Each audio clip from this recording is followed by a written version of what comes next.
محترم ناظرین، السلام علیکم ورحمۃ اللہ وبرکاتہ۔ امید ہے کہ آپ بخیر و عافیت ہوں گے۔ ایک ضروری بات یہ عرض کرنی ہے کہ آج ہمارے معاشرے میں، سماج میں بعض گناہ، بعض برائیاں ایسی پھیلتی جا رہی ہیں کہ جن کو ہم کرتے ہیں اور ہمیں یہ احساس بھی نہیں ہوتا کہ یہ برائی ہے، یہ گناہ ہے۔ یعنی یہ سمجھیے آپ کہ ہم اس دور میں آج ہمارے معاشرے میں بعض گناہوں کی برائی ہمارے دلوں سے نکل چکی ہے، حالانکہ وہ بڑے خطرناک گناہ کبیرہ ہوتے ہیں۔ شراب پینا گناہ سمجھا جاتا ہے، زنا کرنا گناہ سمجھا جاتا ہے، چوری کرنا ہمارے معاشرے میں گناہ سمجھا جاتا ہے، نماز چھوڑنا ہمارے معاشرے میں گناہ سمجھا جاتا ہے۔ اس میں کوئی شک نہیں، یقیناً یہ گناہ کبیرہ ہے۔ لیکن مجھے جس چیز پر توجہ دینی ہے وہ یہ ہے کہ آج ہمارے معاشرے میں غیبت کرنا، چغلی کرنا، اپنے کسی بھائی کی، اس کی پیٹھ پیچھے برائی کرنا، یہ ایسا گناہ ہو چکا ہے، یہ برائی اس قدر وائرس کی طرح پھیل رہی ہے کہ ہم ہر مجلس میں جہاں بیٹھتے ہیں، کوئی مجلس، ہماری کوئی محفل اس سے خالی نہیں جاتی ہے۔ کیوں؟ اس کی وجہ یہ ہے کہ ہمارے دلوں سے غیبت کی اور برائی کی اور چغلی کی جو ہے برائی ہمارے دلوں سے نکل چکی ہے۔ حالانکہ شراب پینا جتنا بڑا گناہ ہے، زنا کرنا جتنا بڑا گناہ ہے، چوری کرنا جتنا بڑا گناہ ہے، نماز چھوڑنا جتنا بڑا گناہ ہے،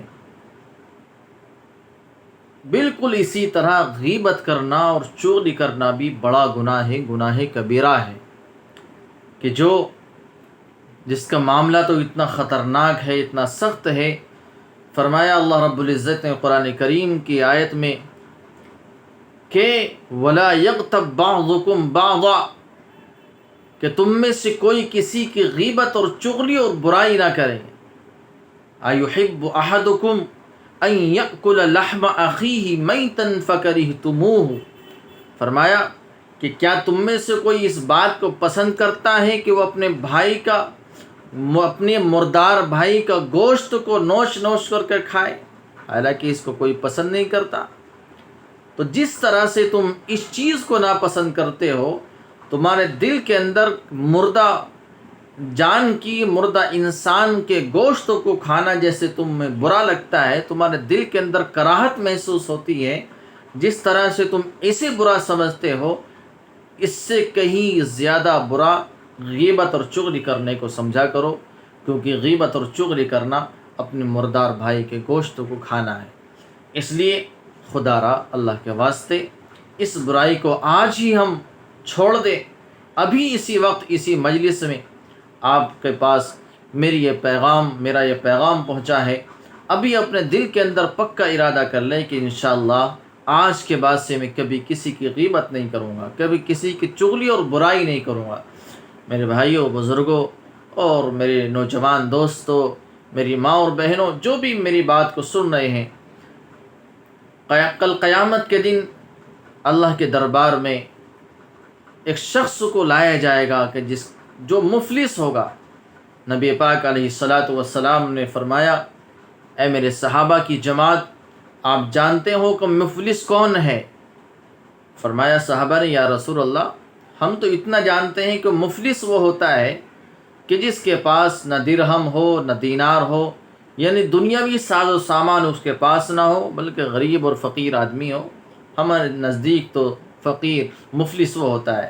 فرمایا رسول پاک علیہ الصلاۃ والسلام نے، نہیں، بلکہ کل قیامت کے دن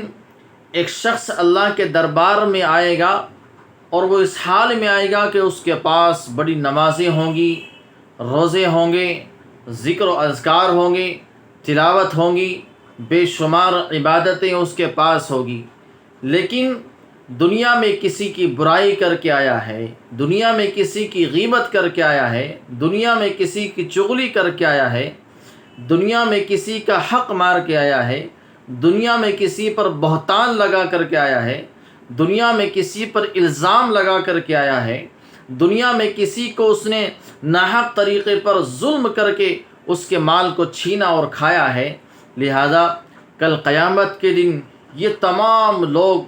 اس کے سامنے آ کر کے کھڑے ہو جائیں گے، اور جو ہے اس کی نیکیاں ان تمام حقداروں کو دے دی جائے گی، جس کی اس نے برائی کی اس کی نیکیاں اس کو دے دی جائے گی، جس کے اس نے غیبت کی ہے اس کی نیکیاں ان کو دے دی جائے گی، جس پر اس نے الزام لگایا ہے اس کی نیکیاں ان کو دے دی جائے گی، جس پر اس نے تہمت لگائی ہے اس کی نیکیاں ان کو دے دی جائے گی، اور تو اور اگر اس سے بھی ان کا حق ادا نہیں ہوگا تو فرمایا کہ ان حقداروں کی ان کے گناہ اس کے اوپر ڈال دیے جائیں گے، اور یہ بالکل جو ہے گناہوں کے بوجھ میں لد جائے گا، اس کے پاس کوئی نیکی نہیں بچے گی، اس کو سیدھا جہنم رسید کر دیا جائے گا، حالانکہ اس کے پاس نمازیں بھی تھی، روزے بھی تھے، بڑی بڑی عبادتیں تھیں، لیکن کل قیامت کے دن یہ ساری عبادتیں بیکار اور ضائع ہو جائے گی۔ اس لیے میرے بھائیوں بزرگوں، ہم بالکل تہیہ کر لیں، پکا ارادہ کر لیں کہ کبھی بھی کسی کا نہ حق ماریں گے، نہ کسی کی برائی کریں گے، نہ کسی کی غیبت کریں گے، نہ کسی کی چغلی کریں گے۔ اللہ پاک مجھے بھی آپ کو سب کو ان تمام برائیوں سے بچنے کی توفیق نصیب فرمائے۔ السلام علیکم ورحمۃ اللہ وبرکاتہ۔